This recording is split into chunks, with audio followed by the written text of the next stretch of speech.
จากที่เมียเป็นแม่บ้านแม่เรือนเป็นผู้หญิงที่ดีที่สุดดูแลผัวเป็นอย่างดีเวลาผ่านไปบ่ถึง2 เดือนเท่านั้นเมียกลับเปลี่ยนเป็นคนละคนขอย้อนไปถึงก้อนหน้านี้ที่จะเกิดเรื่องนี้ขึ้นผัวเนี่ยด้วยฐานะครอบครัวเศรษฐกิจมันแย่ผัวก็เลยแยกตัวออกจากครอบครัวไปทำงานก่อนหน้านี้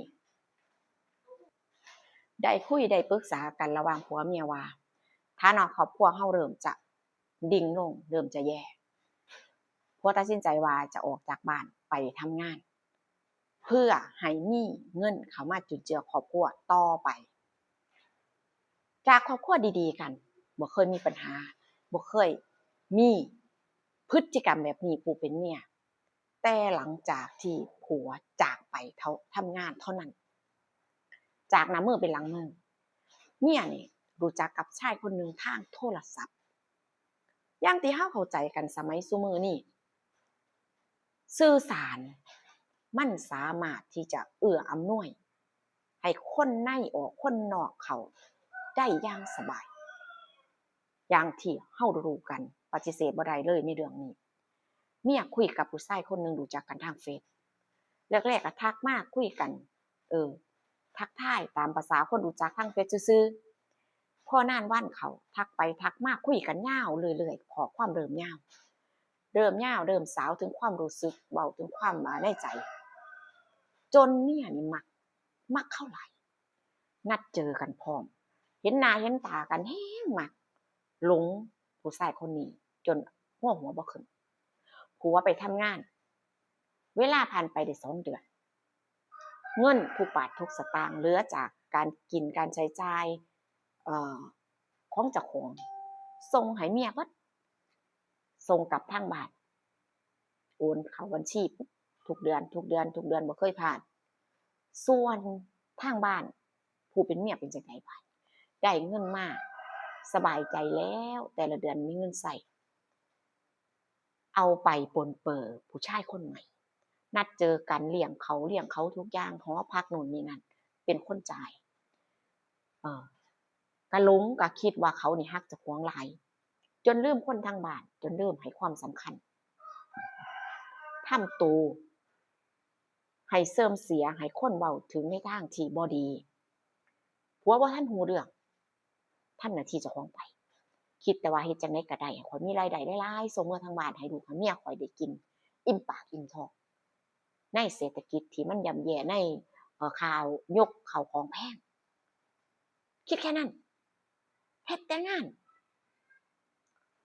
ส่วนเมียนี่ก็ถลำคือคบกับผู้ชายคนใหม่นี่คือแบบว่าจั่งใดอะจมปากแรงบ่สนคำไผ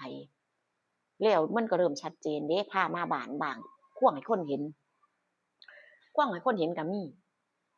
คนที่รักก็มีแล้วคนก็ชังที่มีเนาะคนเฮามันเป็นเรื่องธรรมดามันจะมีรักแล้วก็มีชังเออเริ่มเว้าถึงหลายแล้วก็มีคนที่เอาเรื่องราวเนี่ยไปเล่าให้ผัวฟังโทรไปบอกบ้างมีรูปภาพประกอบมีหลักฐานให้เบิ่งพร้อมด้วยความที่เขาสงสารก็เลยเหมือนกับว่าอ่าอยากจะให้ตาสว่างคนดีเป็นหยังคือจะต้องถือแบบถือเฮ็ดทำร้ายจิตใจแบบนี้คนก็มองไปบัดนี้นี่พอได้เห็นพอได้ฮู้พอได้ฟังผัวนี่ก็เริ่มใจบ่ดีแล้วโทรมาเช็กทางบ้านจากคนใกล้ชิดจากคนที่ว่าพอเชื่อถือได้เขาก็เว้าเป็นทำนองเดียวกันว่าเมียเจ้านี่เออไปกับผู้ชายบ่อยครั้งบางครั้งบางทีนี่ก็ไปค้างคืนเด้บ่กลับมาถิ้มลูกถิ้มเต้าอยู่บ้านอยู่ช่องตามลำพังข้อยเบิ่งแล้วมันท่าบ่ดีเขาก็ว่าเจ้าสิเชื่อก็เชื่อบ่เชื่อก็บ่เป็นหยังเพราะว่ามันเป็นเรื่องการตัดสินใจของคนของครอบครัวเนาะมันเป็นเรื่องของครอบครัวเขาจังซี้นะแต่ในเมื่อมาถามเขาก็บอกเขาก็ว่าแบบนี้คือผัวนี่เริ่มใจบ่ดีบ่มีกะจิตกะใจสิทำงานแล้วแม่นบ่เป็นไผก็สิเป็นแบบนี้ อ้าวถ้า FC ได้ฟังแล้วเจ้าสิใจเย็นอยู่ได้บ่คิดหยังบ่กังวลใจเจ้าสิเป็นบ่แบบนี้มันจะต้องคิดด้วยศักดิ์ศรีของลูกผู้ชายพร้อมกับคนที่แบบว่าทุ่มเทกับครอบครัวและรักครอบครัวที่สุดเนี่ยโอ๊ยแม่นบ่มันสิเสียใจส่ำใดถ้ามันเป็นเรื่องจริงก็อดแต่ผัวนี้มีความอดทนเด้จังได๋งานเนาะเขาจ้างเขาดีก็จริงแต่ว่ามันมีช่วงหยุดเทศกาลวันหยุดแม่นบ่ล่ะเจ้าก็ต้องรอผัวนี่คือแบบบ่อยากทิ่มเพราะงานมันหายากเฒ่าแก่ดีเงินดีก็เลยว่าเอาวะจังใดก็จังใดครอบครัวก็รักครอบครัวนี่ก็ห่วงแต่ว่าอดทนไปก่อนให้ถึงวันหยุดของเทศกาลก่อนยังอีกประมาณเดือนหนึ่งด้วยความแบบว่าอดทนคือสิถิ่มงานก็เสียดายถ้ากลับไปครอบครัวมันเป็นอย่างที่เขาว่ากันมันก็เหมือนกับว่าผัวเมียนี่มันต้องไว้ใจกันในระดับแบบ100%เนาะเพราะว่าบ่เคยมีปัญหาเด้บ่เคยมีปัญหาในครอบครัวใดๆเลยเป็นครั้งแรกผัวก็เลยทำใจบ่ค่อยได้แล้วก็แบบว่าแต่ว่าก็ยังใจเย็นสติแบบว่าสติดีพอถึงเวลาปุ๊บถึงวันหยุดบึ้งกลับเลยบึ้งกลับแต่ว่าเราบ่บอกไผบึ้งกลับก็บ่บอกว่ามื้อนี้ข้อยสิกลับจังได๋จังซี้ก็บ่แจ้งทางบ้านบ่บอกเมียเลยกลับนั่งเครื่องแบบด่วนเลยเด้ไปถึงนี่คือเป็นวันที่บังเอิญที่ผู้ชายคนใหม่ได้มาหาเมียถึงบ้านเลยเด้ซึ่งก็เที่ยวมาอยู่แต่ว่าก็บ่บ่อยแต่มาก็บ่เคยค้างคืนดอกแต่หมายถึงว่ามาจะออกไปค้างคืนข้างนอกฝ่ายหญิงออกไปแล้วก็ค้างคืนยามเช้าก็จังมาจังซี่นะแต่ครั้งนี้คือฝ่ายชายนี่ตั้งใจจะมาค้างอยู่บ้านเตรียมอาหารการกินมาฉลองกันมีเครื่องดื่ม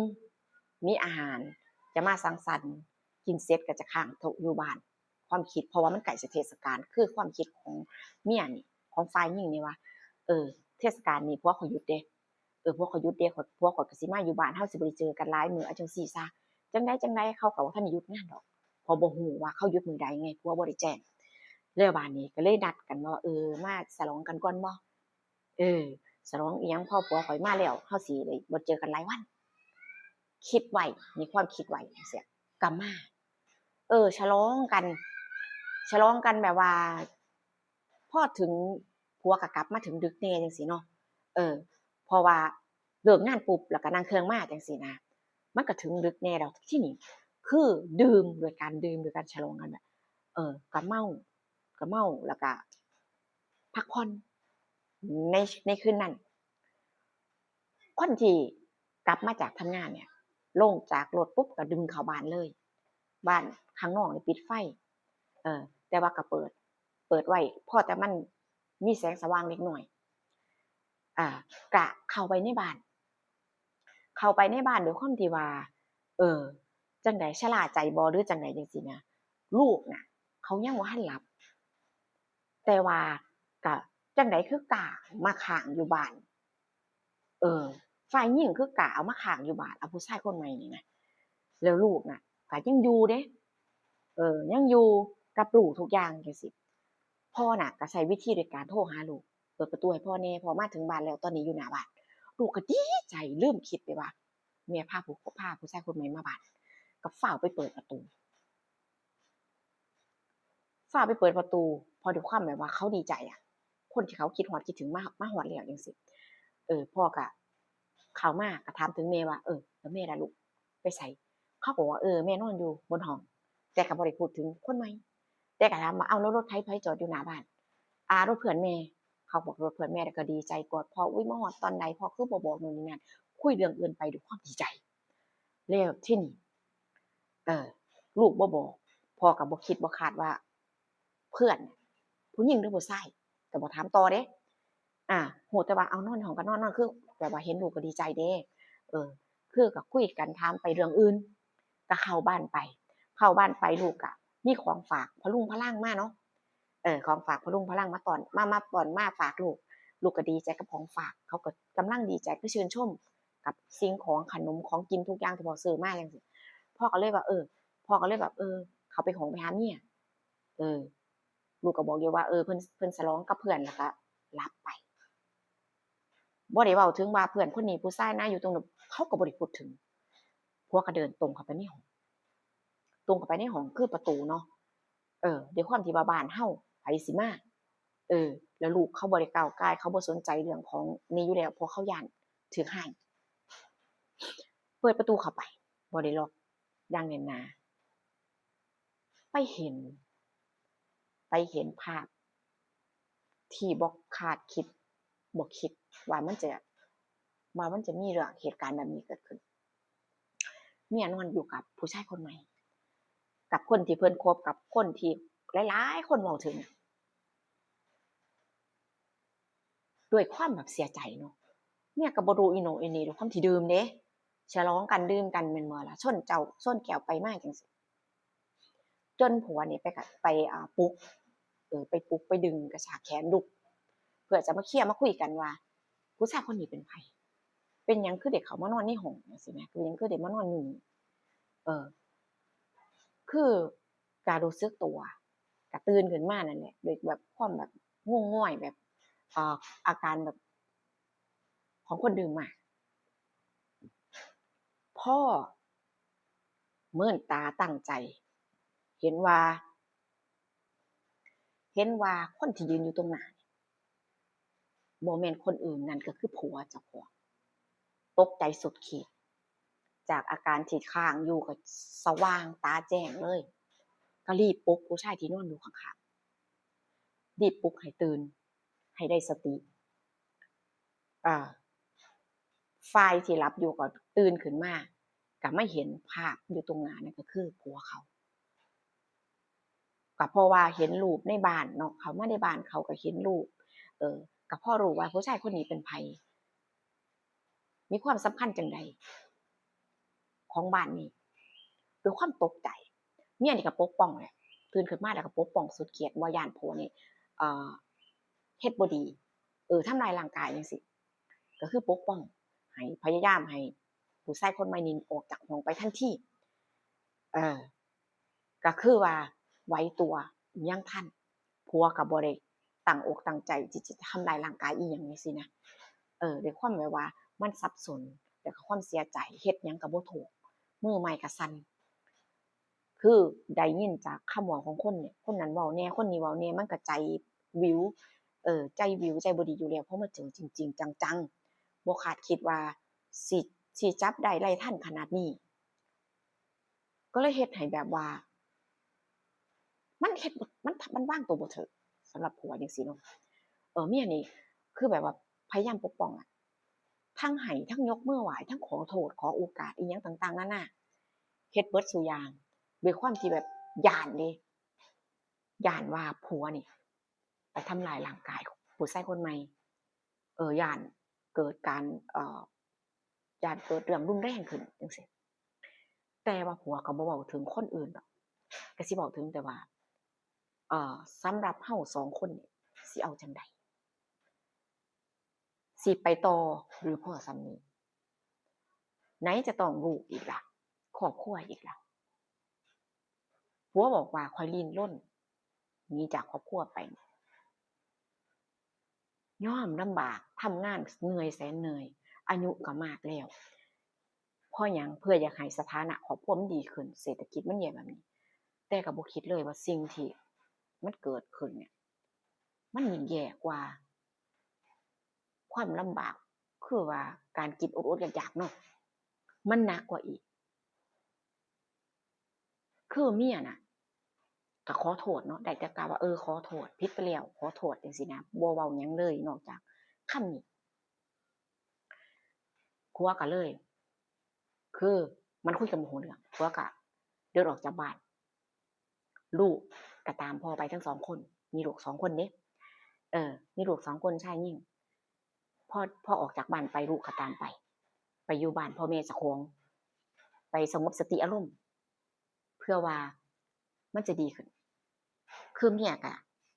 อยู่ลำพังแล้วก็คือแบบว่าคิดในสิ่งที่ตัวเองเฮ็ดนี่แหละแต่ก็ยังว่านะคนคือแบบว่ารักคนใหม่มากขนาดเนี้ยคือว่ามันคิดไตร่ตรองดีแล้วล่ะ ของการที่แบบว่าชีวิตแบบจะไปพร้อมที่จะไปพร้อมจะมีคนใหม่จังซี่คันซั่นก็คือสิบ่ตัดสินใจดอกแม่นบ่จากคนดีๆเด้จากหน้ามือเป็นหลังมือไปเลยทีนี้พ่อแม่ก็บ่ฮู้ว่าสิช่วยจังใดจังซี่นะพ่อแม่ก็บอกว่าให้ตัดสินใจให้คิดเองเด้อถ้าสิไปต่อก็ต้องยอมรับแต่คิดว่าเมียนี่จะบ่เลิกกับคนใหม่แน่นอนแม่นว่าเลิกไปสักวันหนึ่งก็ต้องมีคนใหม่อีกเรื่อยๆเหตุการณ์แบบนี้ก็จะเกิดวนไปวนมาถ้าเกิดว่าตัดสินใจขาดคือเลิกเนี่ยเริ่มต้นใหม่สร้างอนาคตใหม่ว่าง่ายๆมันก็สิดีกว่าบ่เพราะว่าคือว่าคนที่แบบว่าจังได๋คนที่อายุมากแล้วเนาะมันเว้าง่ายๆว่าถ้ามีครั้งที่1แล้วมันก็ต้องลงผิดเป็นครั้งที่2ก็จะมองว่าบ่ให้โอกาสผัวมันก็มีหลายแง่มุมอะบัดทีนี้ผัวก็ไปกลับไปคิดไปโน่นแล้วก็ฟังจากพ่อแม่ญาติพี่น้องมาเว้ามาคุยจังซี้ก็คิดได้ว่าไปต่อบ่ไปต่อไปต่อบ่ได้เลิกก็ไปคุยไปคุยกันไปปรึกษากันจังซี่กับเมียไปคุยแบบว่าให้เข้าใจกันนะว่าเลิกข้อยเลิกแต่ว่าข้อยสิเอาลูกไปทั้งหมดจังซี่นะเอาลูกไปทั้งหมดเพราะว่าบ่ไว้ใจคนใหม่ถ้าเกิดมาแล้วเขาบ่รักลูกข้อยสิเฮ็ดจังได๋เลาก็ว่าจังซี่เนาะจักเขาสิรักส่ำใดแล้วเจ้าก็ถิ้มลูกก่อนหน้านี้ถิ้มลูกไปอยู่กับคนใหม่ไปเรื่อยๆเด้แล้วถ้าเกิดเจ้าถิ้มไปเลยอะลูกคือว่าคนผิดเนาะแม่นเว้าจั่งใดมันก็เถียงบ่ขึ้นจังซี่นะคือคำว่าน่ะคำเว้ามันบ่มีน้ำหนักเจ้ามีความผิดเจ้าทำผิดมาแล้วจังซี่เนาะคือแบบว่าเมียก็ยอมรับข้อเสนอยอมรับว่าผัวสิเอาจั่งใดก็สร้างเฮ็ดจั่งใดก็ได้ตามเบิดทุกอย่างเพราะว่าก็คิดว่าเจ้าของเป็นคนผิดจังซี่ก็สรุปก็คือเลิกกันไปเมียนี่ก็ไปมีคนใหม่ก็ไปอยู่กับคนใหม่แต่ว่าบ้านที่อยู่เนี่ยมันก็ส่วนหนึ่งเป็นบ้านหลังเก่าแต่กับผัวเนี่ยมีส่วนไปต่อเติมก็มีส่วนออกส่วนเฮ็ดจังซี่ก็เลยยกให้เมียไปก็ได้อยู่กับผู้ชายคนใหม่บ้านหลังนี้เมียก็เอาผู้ชายคนมาอยู่ตามปกติแบบเปิดเผยเพราะว่าผัวเลิกให้แล้วจังซี่นะส่วนผัวก็คือลูกอะก็มาอยู่กับแม่เจ้าของเพราะแม่เจ้าของเลี้ยงเจ้าของก็ไปทำงานไปทำงานแล้วก็ส่งเงินมาให้พ่อแม่เพื่อเป็นค่าใช้จ่ายเลี้ยงดูลูกต่อไปเป็นปัญหาครอบครัวที่น่าเห็นใจคนที่ถูกแบบว่าถูกทำร้ายเนาะถูกทำร้ายจิตใจถูกแบบนอกใจจังซี่นะเพิ่นมีความตั้งใจเพิ่นรักลูกรักเมียยอมลำบากไปทำงานไปสู่เพื่อให้มีเงินมีรายได้เข้าครอบครัวแต่ก็ต้องมาเจอเรื่องที่บ่คาดคิดแบบนี้ FC เรื่องนี้จบลงแล้วนะคะฟังแล้วเป็นจั่งใดแหน่หมู่เจ้าชอบบ่ชอบมีความคิดเห็นจั่งใดก็คอมเมนต์มาพูดคุยกันได้นะคะเจอกันคลิปหน้านะคะดูว่าผู้สิมีเรื่องราวหยังมาเล่าให้ฟังอีกส่วนคลิปนี้ไปแล้วนะคะสวัสดีค่ะ